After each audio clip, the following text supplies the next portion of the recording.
നമസ്കാരം, എല്ലാവർക്കും പുതിയ വീഡിയോയിലേക്ക് സ്വാഗതം. ഒളിക്യാമറ വയ്ക്കുക.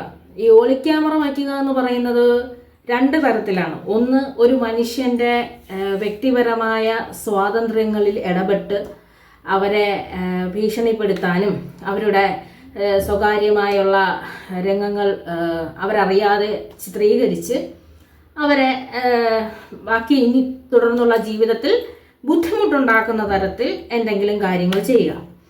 രണ്ടാമത്, ഏതെങ്കിലും രൂക്ഷമായ കാര്യങ്ങൾ അന്വേഷണാത്മകമായ രീതിയിൽ നമ്മൾ അന്വേഷിക്കേണ്ടി വരുന്ന സാഹചര്യത്തിൽ ആ വ്യക്തികൾ അറിയാതെ അവരെ കൊണ്ട് ആ വിവരം പറയിച്ച് അതിൻ്റെ വിവരങ്ങൾ എടുത്ത് മാധ്യമങ്ങൾ വഴി പൊതുജനങ്ങളിലേക്ക് എത്തിക്കുക.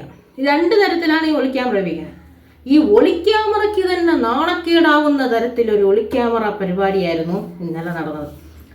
ദിലീപ് കുറ്റക്കാരനെന്ന് ആരോപിക്കപ്പെടുന്ന കേസിൽ ജയിലിൽ കടന്ന പൾസർ സുനി ഒരു അറിയപ്പെടുന്ന മാധ്യമ സ്ഥാപനത്തിൻ്റെ ഒരു ലേഖകനുമായി നടത്തിയ സംഭാഷണത്തിൽ ഒളിക്യാമറ വച്ചിരുന്നു. ഈ ഒളിക്യാമറ വച്ചിട്ട് ചോദിക്കുന്ന ചോദ്യങ്ങൾക്കെല്ലാം തന്നെ കൃത്യമായി ഉത്തരം കൊടുക്കുന്നുണ്ട്. മാത്രമല്ല, അയാളൊരിടത്ത് ഇരിക്കുന്നു, നടക്കുന്നു, കാര്യങ്ങൾ സംസാരിക്കുന്നു, റിപ്പോർട്ടറുടെ പേര് വിളിച്ച് സംസാരിക്കുന്നു. പക്ഷെ ഇതെല്ലാം കഴിഞ്ഞ് ഷൂട്ട് ചെയ്തത് ഒളിക്യാമറയിൽ.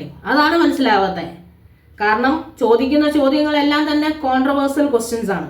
കോൺട്രവേഴ്സ്യൽ ക്വസ്റ്റ്യൻസ് ചോദിക്കുന്ന റിപ്പോർട്ടറെ പേര് വിളിച്ച് തന്നെ അതിനകത്ത് സംസാരിക്കുന്നുണ്ട്. പിന്നെ ഈ ഒളിക്യാമറയുടെ ആവശ്യം എന്തിനാണ്? നേരെ എങ്ങോട്ടെന്ന് വെച്ചാൽ പോരായിരുന്നു. അപ്പം കുറേ വർഷങ്ങളായി ഒരേ വിഷയം തന്നെ പലരും ചർച്ച ചെയ്തുകൊണ്ടിരിക്കുന്നു. അതിൻ്റെ സത്യവും കള്ളവും എന്താണെന്ന് ഇപ്പോഴും വേർതിരിച്ചറിയാൻ കഴിഞ്ഞിട്ടില്ല. എന്തായാലും ഒരു വ്യക്തിയെ ചൂഷണം ചെയ്യുന്നതിൻ്റെ മാക്സിമം ലെവലായി പോയി. മാക്സിമം ലെവലെന്നില്ല, ഒരു നാണം കെട്ട പരിപാടിയായിപ്പോയി. കാരണം ഒളിക്യാമറ വയ്ക്കുന്നതിനും വേണ്ടേ ഒരു മാന്യത, അതിനും വേണ്ട ഒരു മാന്യത. ഒളിക്യാമറയ്ക്ക് എന്നെ ഇങ്ങനെ ഒരു നാണക്കേടിന് വരാനില്ല. എന്നെ ഇങ്ങനെയാണോ നാണം കെടുത്തത്? നിർത്തി അങ്ങ് അപമാനിക്കുക. ആ തരത്തിലാണ് കാണിച്ചത്. ഒരു കോൺട്രവേഴ്സ്യൽ ഇഷ്യൂ ഉണ്ടാക്കാനുള്ള ശ്രമമൊക്കെ നല്ലതാണ്. ഇത് കോൺട്രവേഴ്സിയുടെ അങ്ങേയറ്റം പോയ കേസുമാണിത്.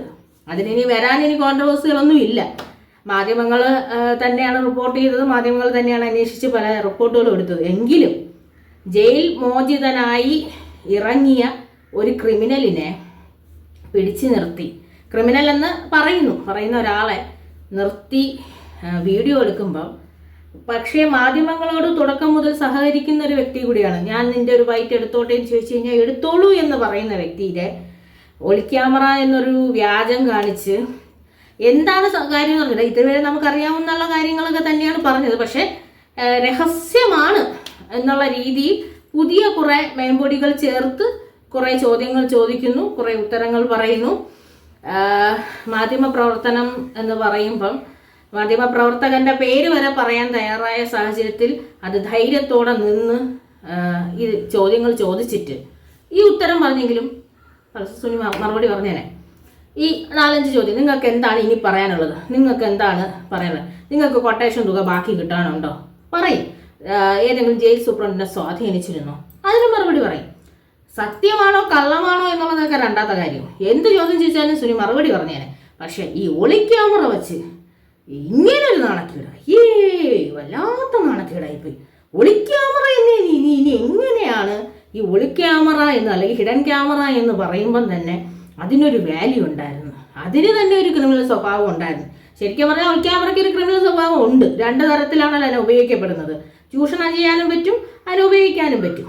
ഇല്ല, ഒളിക്യാമറ മരിച്ചു. ഇനി വയ്യ, ഇനി ഒന്നിനും വിളിക്കരുത്, വയ്യ, മരിച്ചു പോയത്. ഇനി ആ പേര് തന്നെ നാണം കെട്ട തരത്തിലായിപ്പോയി.